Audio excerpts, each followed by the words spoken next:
तो भाई लोग कैसे हो। आज मैं आप लोग के लिए सलीब का अगला भाग लेके आया हूँ। कोबी और भेड़िया की है जो।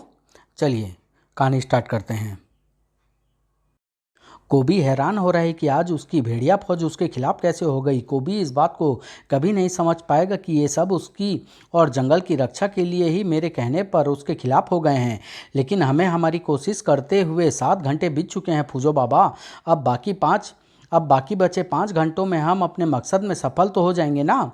इरादे अटल हो तो सफलता कदम चुमती है जैन। वो देखो, भेड़िया के तीव्र झटके से कोबी का सिर चट्टान से जा टकराया है। भेड़िया को ऐसे वार और करने होंगे। इस बार कोबी ने अपने तेज दांतों से रस्सी काट डाली और तब कोबी की पुकार से जैसे जंगल गूंज उठा, जय भेड़िया देवता, मदद। गदा कोबी के हाथ में प्रकट हुई, लेकिन प्रलयंकारी गदा को संभालने का बल अब कोबी की बाजुओं में न रहा था। अरे ये क्या, गदा मेरे हाथ में प्रकट होते ही नीचे गिर गई और फिर गायब हो गई। उफ, मेरे हाथ गदा का भार नहीं उठा पाए। पर्वत तक को उठा देने वाले तेरे हाथ कैसे धराशायी हो गए कोबी। नहीं, ऐसा नहीं हो सकता। मैं दोबारा गदा को आह्वान करूंगा। जय भेड़िया देवता, मदद। गदा पुनः प्रकट तो हुई, मगर परिणाम वही पहले वाला ही रहा। ओह, गदा फिर मेरे हाथ से छूट गई। गदा हाथ में आते ही मेरा ये हाथ 200 साल के बूढ़े की तरह कांप गया। अभी तो तेरा पूरा शरीर भी ऐसे ही कांपेगा कोबी, क्योंकि कई घंटे तक भाग दौड़ करके तेरा शरीर बुरी तरह से थक चुका है। फूजो के चेहरे पर वह नज़ारा देखते हुए अत्यधिक प्रसन्नता फैल गई, जो कि उनके चेहरे पर नहीं, शब्दों में व्यक्त हो रही थी। शायद हम कामयाब होने वाले हैं। जैन, कोबी बुरी तरह से थक चुका है। हमारी कोशिश सफल होती नजर आ रही है। अब भेड़िया कोबी को उछालता हुआ उसी ओर ले जा रहा है जहां मैंने उसके लिए जाल फैला दिया है। भेड़िया, तू मेरी थकावट का गलत फायदा उठाना चाहता है। ये लड़ाई के उसूलों के खिलाफ है। जैन को पता चलेगा तो वो तुझसे बात करना तो दूर, तेरी सूरत भी नहीं देखेगी। तो फिर मिल जैन से, वो भी यही है। वो रही। ओह जैन, तुम भी यही हो। हमारी लड़ाई तुम कैसे देख रही हो? आज क्या हो गया तुम्हें? आज बीच में क्यों नहीं पड़ी तुम? मैं समझ गया, क्योंकि आज मैं थक गया हूँ। इसलिए आज मैं समझ गया कि तुम भेड़िया की तरफ हो। हर बार बंद करो बंद करो कहती हुई लड़ाई में इसलिए कूद पड़ती हो ताकि ये मेरे हाथों से मारा ना जाए। पर ये मरेगा मेरे ही हाथों से। मैं इतनी जल्दी हार नहीं मानूंगा। भेड़िया, मैं आ रहा हूँ। मार मार कर तुझे 500 साल का बुढ़ा बना दूंगा। आह, ये क्या, मैं गिर कैसे पड़ा? क्या पाँव भी साथ छोड़ गए? तभी खींचता चला गया कोबी का पूरा जिस्म। अरे ये क्या, खींचो खींचो, शाबाश। ये सब तुम क्या कर रहे हो? मुझे भैंसों से क्यों खिंचवा रहे हो? तुम्हारी सारी जिज्ञासाएं थोड़ी देर में शांत हो जाएगी कोबी। जमीन पर रगड़ा व खींचा जाता कोबी का जिस्म कब एक स्थान पर पहुंचकर ठहर गया, इसका कोबी को पता तक न चला। आज आज पता चल गया कि जैन भी मेरी दुश्मन है। थोड़ा सांस ले लूं, फिर एक एक की खबर लूंगा। फूजो और जैन ने उसकी टांगों से बंधी रस्सी खोली। यह याद रखूंगा जैन, या याद रखूंगा कि तुमने मुझे जंगली भैंसों से खिंचवाया था, हिरण से पिटवाया, गेंडों से भी पूरे जंगल में मारा है आज मुझे। हम मजबूर है कोबी, हम मजबूर हैं। अब तू मुझे उठाकर कहाँ ले जा रहा है भेड़िया? इस तरफ दलदल है। मारोगे क्या सब मुझे आज? मैं तुझे दलदल की तरफ नहीं ले जा रहा कोबी, जो कि यहाँ से वैसे भी बहुत दूर है। मैं तुझे यहाँ लटकाने लाया हूँ। इतना सब तुमने मुझे यहाँ लटकाने के लिए किया? किस तरह की मौत मारना चाहते हो? तू सलीब पर लटका है कोबी, और अब मैं तुझे सलीब से बांधूंगा। सलीब पर? जैन, ये तुम क्या कर रही हो? भेड़िया को पाने के लिए मुझे मरवा रही हो? फूजो बाबा, तुम तो बहुत न्यायप्रिय बनते थे। इस तरह मेरी हत्या करना, क्या यही है तुम्हारा न्याय? खूब हप हप हंस ले भेड़िया, पर देख लियो, गुरुराज भाटी की मेरी हत्या का बदला जरूर लेंगे। बुरी मौत मरोगे तुम सब। भेड़िया उसे दुर्दुम लकड़ी की शाखाओं से बांधने लगा। तुम ठीक कह रहे हो कोबी, हम सब बुरी मौत ही मरेंगे। लेकिन अब जबकि तुम आज़ाद होगे, दरअसल तुम्हें बुरी तरह थका कर यहाँ लाने के पीछे हमारा एक उद्देश्य है। का क्या मतलब? मैं तुम्हें बताती हूँ कोबी। तुम कह रहे थे ना कि मैं तुम्हारी और भेड़िया की लड़ाई में हर बार कूद पड़ती हूँ, पर आज क्यों बीच में नहीं आई? आज मैं बीच में इसलिए नहीं आई क्योंकि आज सवाल तुम दोनों की जिंदगी और मौत का नहीं, बल्कि पूरे जंगल के अस्तित्व का है। जैन उसे सब कुछ बताती चली गई, जिसे सुनने के बाद कोबी बुरी तरह से बखला उठा। तब तो क्या अब तुम मुझे ठोक दोगे? हाँ कोबी, ऐसा करना जरूरी है। वो देखो भेड़िया तो खुद जाकर सलीब सलीब पर लटक रहा है। धोखा, तुमने मेरे साथ धोखा किया। पहले मेरे हाथों ही पेट तुड़वाया और अब उसी पर मुझे ठोकना चाहते हो। मुझे खोल दो, मैं भी अपने आप सलीब पर लटकूंगा। अब ये मुमकिन नहीं है कोबी, और इस सलीब से छूटने के लिए जरा सी भी ताकत व्यर्थ मत करना, क्योंकि ये दुर्दुम लकड़ी की सलीब है। उसी की शाखाओं से तुम बंधे हो। बुढ़े टुड्ढे, कील हटा। ठोकना इसलिए ज़रूरी है ताकि छूट पाने की कोई भी संभावना जिंदा ना रहे। जल्दी करो बाबा, जल्दी करो। बुढ़े टुड्ढे, मान जा, ये बात समझ ले कि मुझे कोई भी चीज़ कैद नहीं कर सकती, चाहे वो दुर्दुम की लकड़ी हो या कोई फौलाद। मेरी ताकत थोड़ी ही देर में वापस आ जाएगी और तब मैं छूट कर तुझे ज़मीन में गाड़ दूंगा। जंगली शेर की भांति दहाड़ पड़ा कोबी।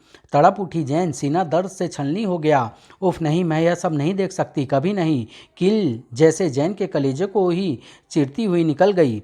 बूढ़े टूढ़े, मेरे छूटने से पहले जंगल छोड़कर भाग जाना, क्योंकि छूटते ही सबसे पहले मैं तुझे मारूंगा। सीने पर पत्थर रखे फूजो एक एक किल से कोबी को ठोकता चला गया। कोई गम नहीं, मेरे तो शरीर की राख भी इस जंगल में ही उड़ेगी। तुझे भी ऐसे ही ठोकूंगा बूढ़े टूढ़े, ऐसे ही ठोकूंगा। जल्दी करो बाबा, जल्दी करो। पता नहीं क्यों मुझे बेचैनी सी होने लगी है, कहीं वो पल समय से पहले ना आ जाए। मेरे दिल से पूछो भेड़िया, अपने हाथों से तुम दोनों को ठोकते वक्त वो कैसे दहाड़े मार मार कर रो रहा है। आज बूढ़ा भी पसीज गया था, अब उसकी आंखें भी धुंधला गई थी। आंसुओं ने सभी दृश्य धुंधले कर दिए थे, भींच लिए थे भेड़िया ने भी अपने जबड़े, ताकि कराह को होठों से बाहर आने के लिए कोई सुराग तक न मिल सके। फौजों ने उसे भी ठोक दिया। पूरी भेड़िया फौज उस लोमहर्षक दृश्य को स्तब्ध खड़ी खामोशी के साथ देख रही थी। नमक हरामो, तुम्हें भी देख लूंगा। अपने आका की रक्षा के लिए ही तो सब चुप थे। ठीक उसी पल भयंकर गर्जना करता आकाश दहाड़ पड़ा। ओह, शायद वो पल आ गए हैं बाबा। मेरी नसों में बहता लहू जोर मार रहा है, जैसे कोई आंख भड़क उठती है वैसी चिंगारियां उड़ रही है उसमें। ऐसा लग रहा है जैसे आंखों के पास कोई भट्टी सी जल गई हो। देखिए देखिए बाबा, शरीर ठीक वैसे ही थर्राने लगा है, जैसे धरती पर भूकंप आने पर मेज पर रखी कप प्लेटें थर्राने लगती है। हिम्मत से काम लो भेड़िया, मैं तुम्हारे साथ हूँ, कुछ नहीं होगा तुम्हें। मुझे ऐसा लग रहा है जैसे ये बंधन मुझे बांधे नहीं रख सकेंगे।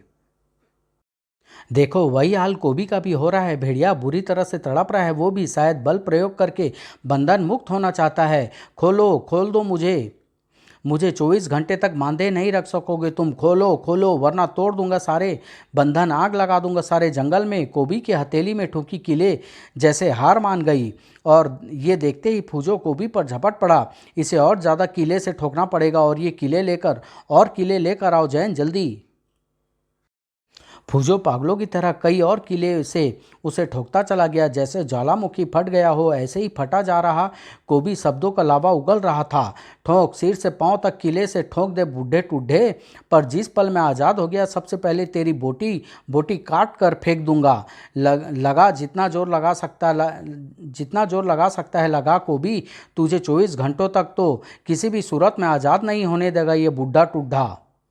भेड़िया चिल्लाया, जैन, मेरी टांग की जबरदस्त थरथराहट से एक कील बाहर निकलने वाली है। जल्दी करो जैन, उसे वापस ठोक दो। नहीं, मैं अपने हाथों से नहीं भेड़िया, मैं ऐसा नहीं कर सकती, कभी नहीं।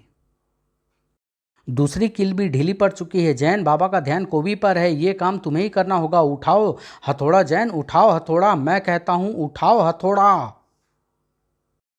और ओ गॉड, हेल्प हेल्प। आसमान की उस चिंगार ने पूरे जंगल को थरथरा दिया था। बागुचा बागुचा, आकाश का ऐसा क्रोध कभी नहीं देखा। जानवरों ने में भी जबरदस्त बेचैनी करवट लेने लगी, जैसे जंगल में आग लग गई हो। सियार मुंह उठाकर रुदन कर उठे। चमगादड़ें चित्कार करने लगी।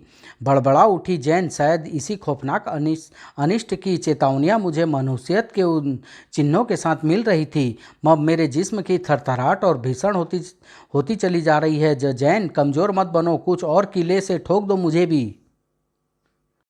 जंगल में आ रहे इस हैरत अंगेज खौफनाक परिवर्तन का कारण जानने को बेचैन कई कबीले के लोग फूजो के आश्रम की तरफ दौड़ पड़े। फूजो ही बता सकता है मौसम के इस रुख के बारे में।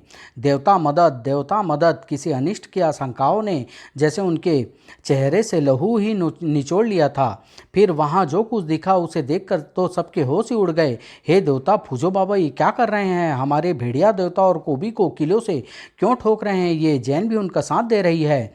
जबरदस्त गुस्से व आक्रोश से भड़क उठे उनके चेहरे। अपनी आंखों के सामने वो ऐसे अनर्थ भला कैसे हो जाने देते, कैसे देख लेते जंगल के उस जल्लाद की वो हालत जो जिंदा था तो सिर्फ उन्हीं की हिफाजत के लिए। ठहरो, रुक जाओ फूजो बाबा, पागल हो गए हो क्या? ये क्या कर रहे हो? जिन्हें अपने हाथों से पाला उन्हें ही ठोक डाला। जवाब दो, क्यों? इन्हें मत रखो, इस वक्त कोई जवाब मत मांगो। गुर्राटे, और जो हो रहा है वो होने दो। तड़पता हुआ भेड़िया कंठ फाड़ कर दहाड़ पड़ा। कोई भी फूजो बाबा और जैन के काम में रुकावट न डाले, सब चले जाओ, सब चले जाओ। सब भौचक्के से खड़े रह गए। अपने भेड़िया देवता का आदेश भला वो कैसे टाल पाते?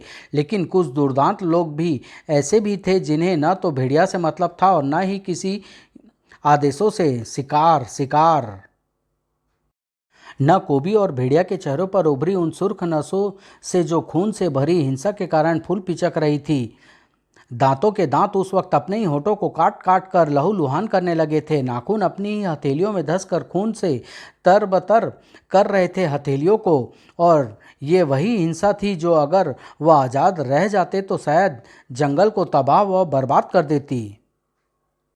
घुमंतु नरभक्षियों को जंगल में आने वाले किसी तूफान की फिक्र नहीं थी। उन्हें शिकार से मतलब था जो उस वक्त वहाँ प्रचुर मात्रा में उपलब्ध था। उन्हें उस बदले से मतलब था जो कोबी और भेड़िया से उन्हें अपनी हार का लेना था। और इस वक्त उनकी संख्या और चेहरों पर मंडराती रक्तीम चमक बता रही थी कि वो जो कुछ करने आए हैं उसमें 100% सफल होकर ही लौटेंगे। शिकार शिकार। घुमंतु नरभक्षी घुमंतु आ गए।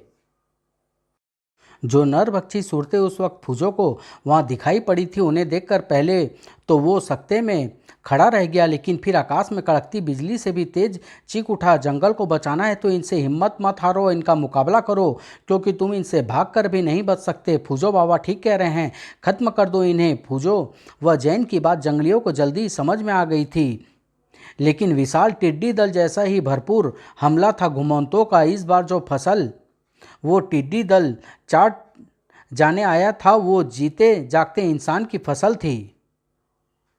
प्रचंड दृढ़ता चेहरे पर लिए चीख उठा था फूजो। किसी भी कीमत पर ये कोबी या भेड़िया के निकट ना पहुंचे पाए, चाहे अपनी जान देनी पड़े। इन्हें रोको, इन्हें रोको। फुर्ती के मामले में बूढ़े के शरीर में जैसे उस वक्त 440 वोल्ट का करंट दौड़ गया था। जैन ने भी इसे अपने जीवन मरण का प्रश्न बना लिया। अपने जीते जी तो तुम्हें मनमानी नहीं करने दूंगी जालिमों। इंसानियत और हैवानियत के उस भीषण टकराव में जो हिंसा थी वो भेड़िया और कोबी के जिस्म में खोलती हिंसा के आगे शायद बौनी ही थी। उनके जबड़े उस वक्त खौफनाक हिंसा की झाग उड़ा रहे थे। फूजो के लिए ये दोहरी मार थी, क्योंकि अगर वो घुमंतुओं को रोके न रखता तो वो किसी भी सूरत में उन शहीद भेड़िया व कोबी को जिंदा नहीं छोड़ने वाले थे। मगर ये काम मुश्किल था, घुमंतुओं की संख्या के आगे बहुत मुश्किल। ओह बाबा, बाबा की हालत पर चीख पड़ी वो। इस बार वो भी जोरों से चीख पड़ी, जैन जैन मेरी बच्ची। उफ, हे भगवान, ये तेरा कैसा इंसाफ है। राह दिखा भगवान, राह दिखा। जंगल के कुशल लड़ाके थे सब के सब, मगर घुमंतु की फुर्ती व संख्या के आगे उनके हौसले मौत की बाहों में दम तोड़ रहे थे। इनसे मुकाबला नहीं कर सकते, नहीं मुकाबला करना है, क्योंकि पीठ दिखाकर भागे तो पीठ तीरों व भालों से भिन जाएगी। वार छाती पर खाना है। बाबा ने जैन को देखा। बुरी तरह बदहास सी थी वो, लेकिन चेहरे पर जबरदस्त दृढ़ता लिए। क्या करना चाहती हो जैन? समझ में आ गया है बाबा, समझ में आ गया है मौत के इन परकालों को रोकने का तरीका। क्या करना चाहती है ये बेवकूफ़? जैन जैसे जैन की मंशा समझ गया था फूजो, ठीक ऐसे ही वो जैन पर झपट पड़ा जैसे बाज किसी चिड़िया पर झपटता है। नहीं, तू जो करना चाहती है वो पागलपन है। इस पूरे जंगल को तबाह करना चाहती है तू। जैसे जैन ने ऐसे झटके मारा जैसे उस जिस्म पर सांप आ लिपटा हो। घुमंतुओं की संख्या बढ़ती जा रही है। खून के ये प्यासे वैसे भी जंगल से जिंदगी छीन लेंगे, मार डालेंगे। भेड़िया और कोबी को, हम सबको बिना जिंदगी के वो जंगल शमशान बन जाएगा। तो फिर मैं क्यों ना ये रिस्क ले लूं? मैं आज़ाद कर रही हूँ बाबा, आज़ाद कर रही हूँ। जंगल के इन जल्लादों को भेड़िया के मुंह से विचित्र हुंकारे गूंज रही थी, क्योंकि इन दोनों के जुनून, इनकी हिंसा का मुकाबला घुमंतुओं की ऐसी 10 फौज मिलकर भी नहीं कर पाएगी। किसी खूंखार पागल के समान दिख रहा था कोबी का चेहरा। आह जैन, बादलों की तरह गरज उठा फूजो, भागो, ये जगह खाली कर दो, भागो, मैं ठीक हूँ। दुर्दम की शाखाएं जलकर राख होते ही भेड़िया और कोबी के जिस्म में उठते जबरदस्त ज्वार भाटों ने उन किलों के परखच्चे उड़ा दिए। शैतानों की तरह ही कूद खड़े हुए हुए दोनों जल्लाद। शैतान घुमंतों को पूरा ध्यान अपने उन शत्रुओं की तरफ हो गया था। शिकार, गर्मा गर्म शिकार, चलाओ और तीर चलाओ और भाले फेंको मुझ पर, जगाओ मेरे अंदर की हिंसा को और जगाओ। कोबी का जिस्म तो भालों व तीरों से भर गया। मैंने कहा था कि मैं छूट गया तो जंगल को शमशान बना दूंगा। कोबी ने प्रचंड हुंकार भरी और भेड़िया ने तरबूजों की तरह फोड़ डाली उनकी खोपड़ियाँ। तुम में से एक भी जिंदा नहीं बचेगा। कोबी सलीब को सुदर्शन चक्र की तरह घुमाता घुमंतों की भीड़ में घुस गया। मैं नहीं आज़ाद हुआ, तुम सबकी मौत आज़ाद हो गई। कोबी का ये सुदर्शन चक्र कई घुमंतों की खोपड़ी को तोड़कर उन्हें प्राण विहीन करता चला गया। भेड़िया का जुनून जुनूनी हत्यारों पर बरस पड़ा। हर नुकीले सहतीर पर एक लाश टांग दूंगा। दोनों जल्लादों के सामने घुमंतों के प्रत्येक शस्त्र मिट्टी के खिलौने साबित हो गए थे। जय भेड़िया देवता, प्रकट हो गई गदा। उस प्रलयंकारी गदा के आगे तो पहाड़ भी टूट टूट कर बिखरने लगते थे। घुमंतों की हड्डियां की क्या बिसात थी। इधर पूरब का आकाश रंगों की छटा बिखेरने लगा। लाशों के ढेर के बीच खड़े अब एक दूसरे की तरफ मुड़ रहे थे। भेड़िया और कोबी लगे हाथ, तेरा भी काम तमाम कर दूं, कोशिश कर कोशिश। उस जबरदस्त संघर्ष के बीच उस आखिरी दौर के साथ ही। लेकिन तभी कोबी, अरे बाप रे, ये आवाज़ तो जैन की है। कोबी कोबी, लड़ाई नहीं, गदा फेंक दो। क्या विचार है कोबी? मेरे ख्याल में तुम्हारा मेरा फैसला फिर कभी ठीक रहेगा। तो फिर ठीक है, जैन के सामने मिलाओ हाथ। आह, मुझे सलीब पर बांधते वक्त बहुत हंस रहा था। बहुत गिरा हुआ जानवर है तू। बाबा सूरी के प्रथम किरणों के साथ छंट गया प्रलय का कोहरा, जो शायद इन घुमंतुओं की तबाही का संदेश लेकर आया था। मुझे तुम पर नाज है जैन, तुमने सही वक्त पर सही फैसला किया। जबकि नरभक्षी घुमंतुओं की लाशों के सफाई के लिए अब कोबी के आदेश पर दौड़े चले आ रहे थे भेड़िए। थोड़ी देर से ही, पर हैवानियत का हश्र हमेशा यही होता है। समाप्त।